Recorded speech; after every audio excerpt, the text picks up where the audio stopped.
Hey guys, welcome back. Thanks first of all for all the love you've shown on our last videos just recently. It's been amazing to see so many new subscribers and just so many people watching the videos and enjoying them. So thank you so much for that. Here's a bit of a different video. We're in our little Wits or Yaris, and we're taking a quick trip to Namibia to escape the heat of Maun in October. And as you can see, just leaving Maun, this epic herd of elephants. Just check out those little babies. They were so tiny.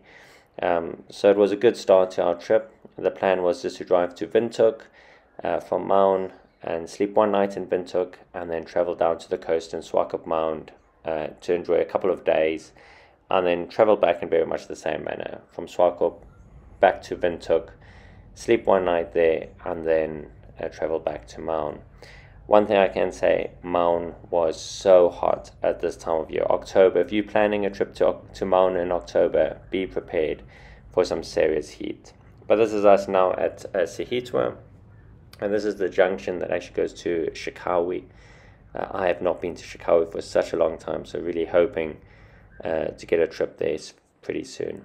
But otherwise, the road is actually pretty fine. And basically up to Nxai it was pretty good and no incidents or whatever. And we stopped by this little coffee shop in Nxai. It's a new, well, I say it's a new coffee shop. It's a newish coffee shop, and it was good. Got some good coffee. They make little baked goods, which is always a good thing. And they had the fattest dog I have ever seen in my life. So if you're going through Nxai, good place to stop, pick up a coffee, see a fat dog. You'll have a good time. But yeah, we said goodbye to the fat dog and went down to a motorbike. I don't think any of these videos are complete without me doing some mechanical things. But this was just because I forgot to change my air filter, and to try and get the best economy, I decided to do that there in Nxai. So with the filter changed, as you can see, pretty excited. We head off to the border. There's a pretty cool place. I think this is in Karakubas. There's a little trading post there, Kalkfontein. This trading post has been here forever, with the elephant ivory trade from way back when. So worth a little stop to see a bit of history. This is the border, and I must say the border was a breeze. In fact, the border between South Africa and Botswana, Namibia and Botswana, is always so easy and so nice. Everybody was very polite. Never ever have any real issues there. And here we are. Welcome to Namibia. Yeah, I don't know what this was all about, but that was that. And the best roads. Namibia has the best roads. I'll just say this. I don't know how they do it. They get it right, but they got good roads, and we really enjoyed them. Heading over to Windhoek.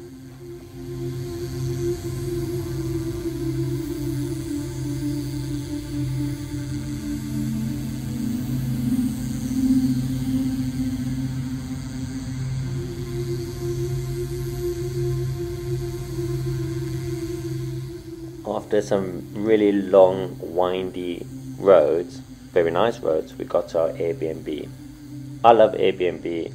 When we travel, it's my favorite way to find accommodation, and so yeah, we found this really cool little Airbnb. It was very nice. I actually have never had any bad I say that I have never had any bad experiences with Airbnbs. There was one time also in Windhoek, I did have a rather bad experience, but it wasn't the worst experience. It just wasn't as clean as I would have liked. But otherwise, apart from that, definitely learned our lessons. And we just book a bit better accommodation. This is the Stellenbosch, and it is a very nice restaurant.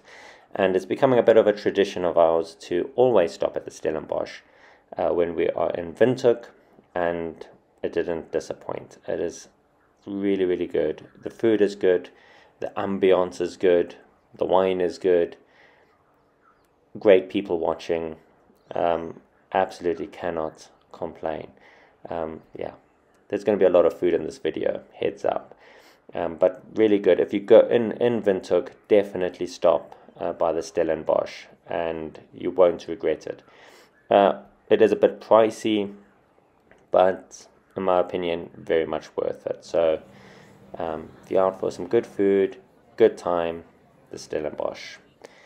And my wife had the pork belly. She always has the pork belly. I can't really remember what I had, but this was us back to our Airbnb. I forgot to tell you about our bathroom at our Airbnb, so I think this was just me showing you. And yeah, next morning, Seattle coffee, before heading to do a bit of shopping in Windhoek. And check out this lamb. It was so cheap. $79.99 a kg. I didn't even know, I wasn't planning to cook any lamb, but I had to buy it because you can't leave lamb that is that cheap lying around. Let me know if where you live lamb is cheap. Do the conversion. Let me know. Be very interested. I know here in Botswana lamb is not cheap, and so it was a treat to see it so affordable in Namibia. I love Namibia. As you get close to the coast and you just like drive through the desert, there's all kinds of like relics from the past and just interesting stones and interesting bits of sticks and old skulls. Really fascinating place. You can stop basically anywhere on the road and you will find so much interest, to be honest. Found this rat. Don't know where that came from, but it was a bit funny. Welcome to Swakopmund. So nice. I mean, look at this. You can plant trees in your town and it makes it look good. Yeah, it's really cool. I wish more towns planted trees to make it look nice. And there's the sea, which is a sight for sore eyes. First thing, fishing permits. Yes, that is right. I don't go to Namibia without fishing, so I had to get that fishing permit. The plan was to try and do a little bit of fishing and maybe even try and dive for some crayfish. More of that later on. Stop at the museum, and just outside the museum is a little store.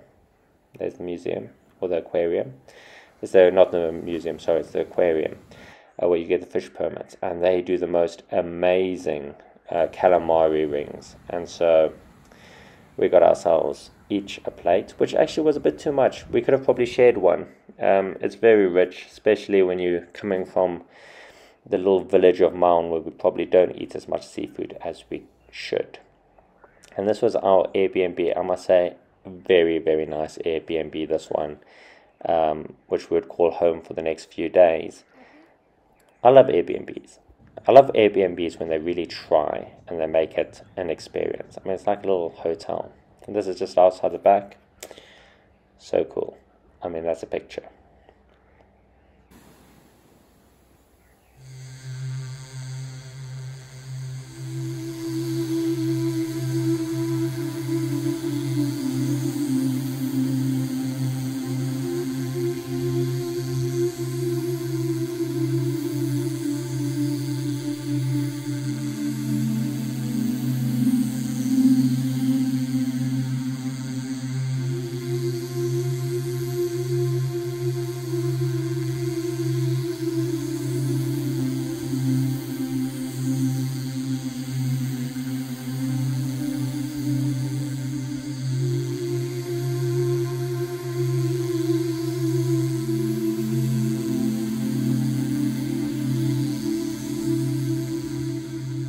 After wandering about the town with the sun setting, I know we had dinner somewhere, but sorry, I forgot where. And so here it is, the next day, and I'm getting ready to go do some fishing. My wife is very good at putting up with this nonsense, but we still had to treat her.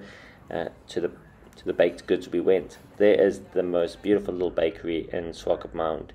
I must say, they used to be really, really, really, really good, and this time maybe not as good. Things didn't seem as fresh as they used to be, but it was still a really great bakery and definitely worth the visit. I was going to try and dive for some crayfish. I soon discovered that I needed more weight to get under the water. I was just bobbling around on the ocean, in the ice cold ocean, let's remind you, like I don't know, wounded seal. So apparently you need one weight on your belt for every 10 kgs. I think I was probably like 4 weights short. So I didn't do very well on this first dive, so did, as you'll see later, have to go back and get some more weights. But still, to be honest, when you come from hot, smelly Maun, it's quite nice to go bobbling around in the ice-cold Atlantic and pretend to look for some crayfish, which I definitely didn't find on this particular dive. I did get some in the end, but not on this dive. We will hopefully see more of that later on.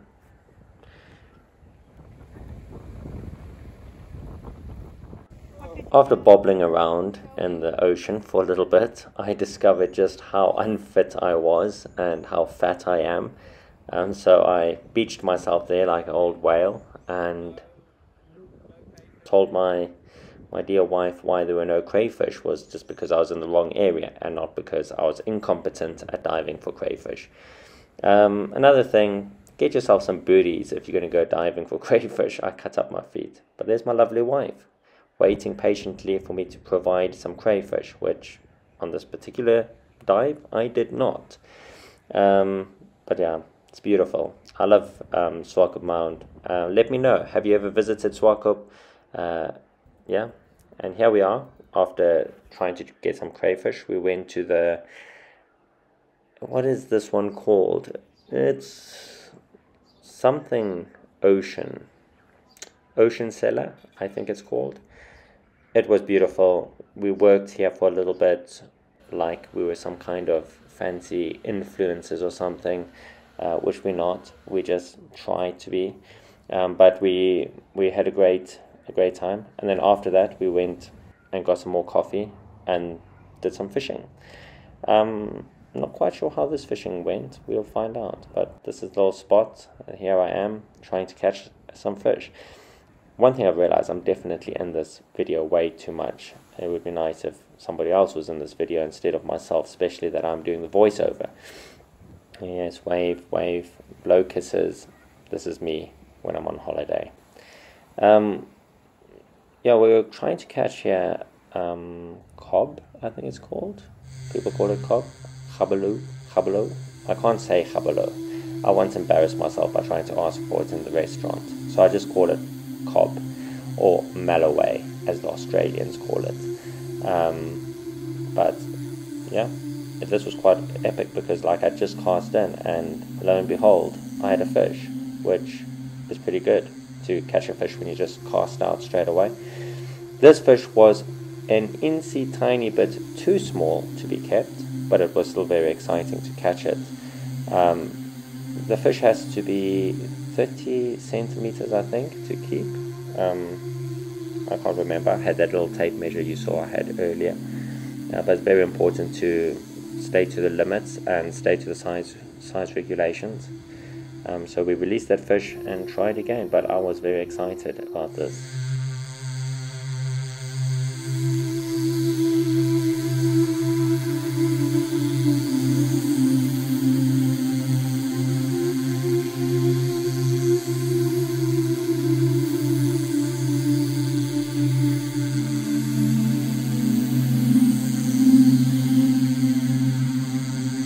This is what fishing looks like to my poor wife.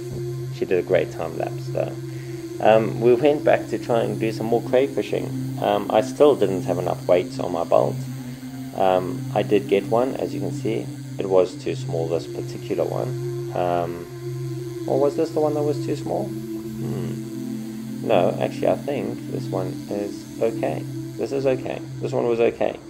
Yeah, this one was okay. There you see I got my measure. This was the one I got. I did get one that was too small, had to let it go, but that was the one that was okay. And then we went to the lighthouse, I think this is called, for dinner. To be honest, it was okay, but it was, you know, this is one of those restaurants where the location is probably better than the food, in my humble opinion. So there, you can take that as you will.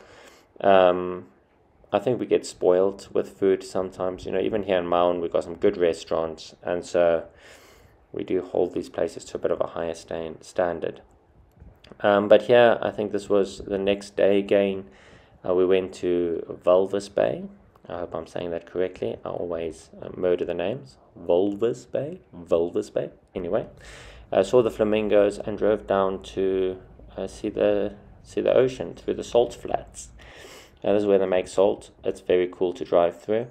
We always take this drive because me and my wife came here on our honeymoon, and she lost her phone in the ocean. So we go and basically have a memorial service on the edge of the ocean in memory of her phone that she lost after a few days of marriage.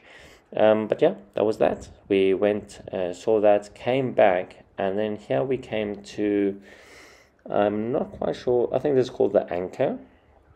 The Anchor in Walvis Bay. This was quite nice. I actually like the Anchor, and I would recommend you come here.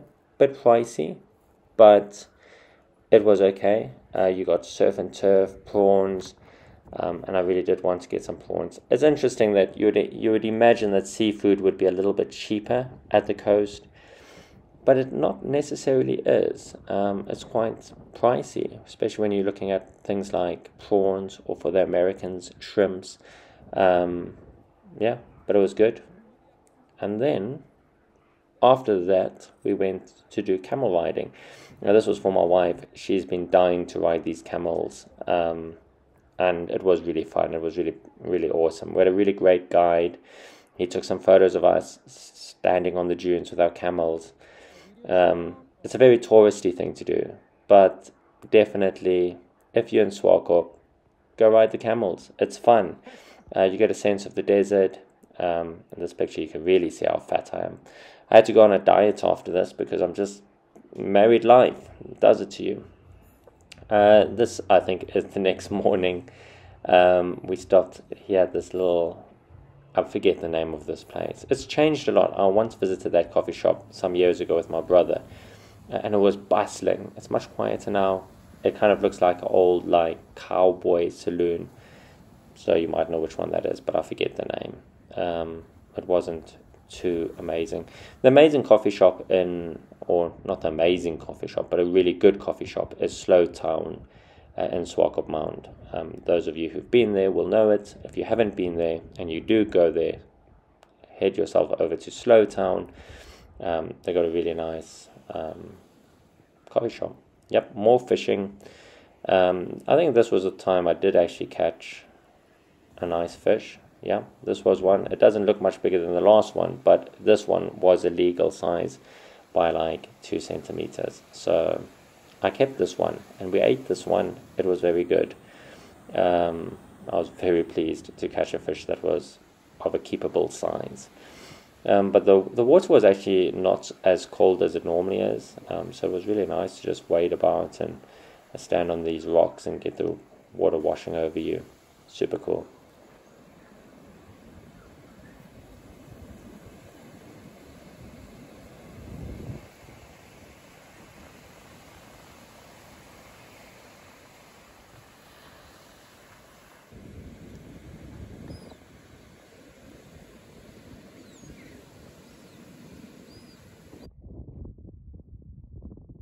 Well, that evening, after watching the sunset over the dunes, taking some photos, and just enjoying the vibe of it all, we head over to Andy's. And Andy's is another really nice restaurant that I would recommend. It's right next to Slow Town, which is a great, as I said, great coffee shop. But, I mean, how cool is this? Good food. I mean, this is just basic fish and chips, some prawns, and it was great.